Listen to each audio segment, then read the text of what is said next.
अगर मैं तुम्हें दो ऑप्शन दूं, पहला ऑप्शन 1 लाख रुपए तुम्हें अभी मिल जाएंगे, दूसरा ऑप्शन तुम्हें 1 रुपया मिलेगा लेकिन रोज वो डबल होगा। पहले दिन 1 रुपया, दूसरे दिन 2 रुपए, तीसरे दिन 4 रुपए, चौथे दिन 4 का 8, 8 का 16, 16 का 32, ऐसे ही सोन। सोच समझ के बताओ। अब बहुत सारे लोग ये बोलेंगे मुझे तो 1 लाख रुपए भी देते, EMI भरनी है मुझे। लेकिन ट्विस्ट ये है, अगर तुमने दूसरा ऑप्शन चूज किया तो तुम्हारे पास 30 दिन बाद 53 करोड़ रुपए होंगे लगभग, सिर्फ इसलिए क्योंकि पैसा धीरे धीरे कंपाउंड कर रहा था। और यही रूल, एग्जैक्टली यही रूल हमारी लाइफ भी चेंज कर सकता है। हम सब लाइफ इंप्रूव करना चाहते हैं, बॉडी बनानी है, बुक्स पढ़नी है, स्किल सीखनी है और डिसिप्लिन चाहिए।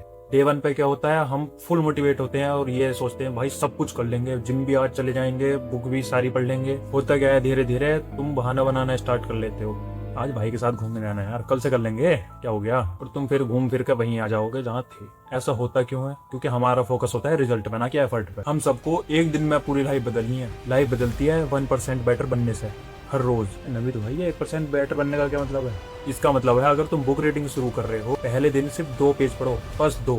अब यहाँ गलती क्या करते हैं लोग, वो सोचते हैं इम्प्रूवमेंट का मतलब होता है क्वांटिटी बढ़ा, और ऐसा बिल्कुल नहीं है। इम्प्रूवमेंट के 5 कंपोनेंट्स होते हैं, क्वांटिटी, फोकस, एनवायरनमेंट, टेक्निक और स्पीड। हर दिन छोटा इंप्रूवमेंट करो लेकिन कंसिस्टेंट रहो। और हमारे दिमाग की यही प्रॉब्लम है कि हम रिजल्ट देख के मोटिवेट होते हैं, लेकिन ग्रोथ होती है इनविजिबल। जैसे जिम में तुम पहले दिन गए, शुरू के 1 हफ्ते में तो भाई ये लगता है कि बस भाई हड्डी टूट रही है, कुछ फायदा तो मिल नहीं रहा मुझे। लेकिन अंदर क्या हो रहा है, रूट्स डेवलप हो रही हैं। क्या तुमने जापानीज बैम्बू ट्री की स्टोरी सुनी है, जो पहले 3-4 साल जमीन के ऊपर ग्रो ही नहीं करता, जीरो ग्रोथ दिखाई देती है 3-4 साल में भी, लेकिन अंदर से उसकी रूट्स फैल रही होती हैं अंदर अंदर, और फिर कुछ ही महीनों में इतना तेजी से ग्रो करता है वो। एग्जैक्टली वैसे ही अपनी हैबिट्स, शुरुआत में रिजल्ट नहीं दिखेंगे, इसका मतलब ये तो नहीं कि ग्रोथ नहीं हो रही, आप इंटरनली बदल रहे हो। और यही वो स्टेज है जहाँ ज्यादातर लोग क्विट कर देते हैं, क्योंकि उन्हें लगता है कुछ नहीं हो रहा। अब यहाँ एक पावरफुल चीज आती है, वो है आइडेंटिटी। अगर तुम बोलते हो कि मैं जिम जाऊंगा, तो आपका फोकस कहाँ है? एक्शन पर। लेकिन अगर तुम बोलते हो कि मैं फिटनेस कॉन्शियस इंसान हूँ, तो आपने आइडेंटिटी बदल दी, और आइडेंटिटी बिहेवियर को कंट्रोल करती है। अगर आप खुद को डिसिप्लिन इंसान मानने लगते हो, तो डिसिप्लिन फोर्स नहीं करना पड़ता, वो नेचुरली आने लगता है। और मजेदार बात पता है क्या है, एक आइडेंटिटी मल्टीपल हैबिट्स ट्रिगर करती है। अगर मैं फिटनेस कॉन्शियस हूँ तो मैं सिर्फ जिम नहीं जाऊंगा, मैं डाइट भी इंप्रूव करूंगा, अपनी स्लीप भी इंप्रूव करूंगा,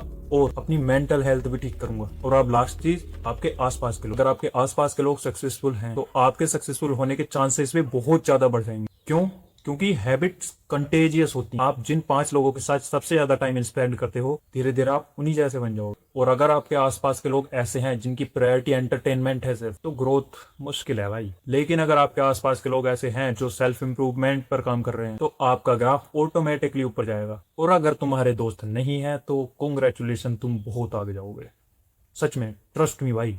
अगर तुम्हारे दोस्त नहीं है तो बुक्स को दोस्त बनाओ, गुड कंटेंट को दोस्त बनाओ, क्योंकि जो आप इनपुट कंज्यूम कर रहे हो वही आपकी फ्यूचर पर्सनैलिटी बनाएगा। तो आज से पूरी लाइफ बदलने की कोशिश मत करो, डेली 1% बेटर बनने की कोशिश करो बस। क्योंकि धीरे धीरे किया गया इंप्रूवमेंट एक दिन आपको वहां पहुंचा देगा जहां लोग बोलेंगे कि यार ओवरनाइट सक्सेस मिल गई सभी। किस्मत का खेल है सब। मैं तुमसे सिर्फ एक सपोर्ट मांग रहा हूँ, इस वीडियो को हाइप कर देना। बाकी लाइक, कमेंट, सब्सक्राइब जो करना हो वो कर लेना, ठीक है? वो तुम्हारे ऊपर छोड़ रहा हूँ।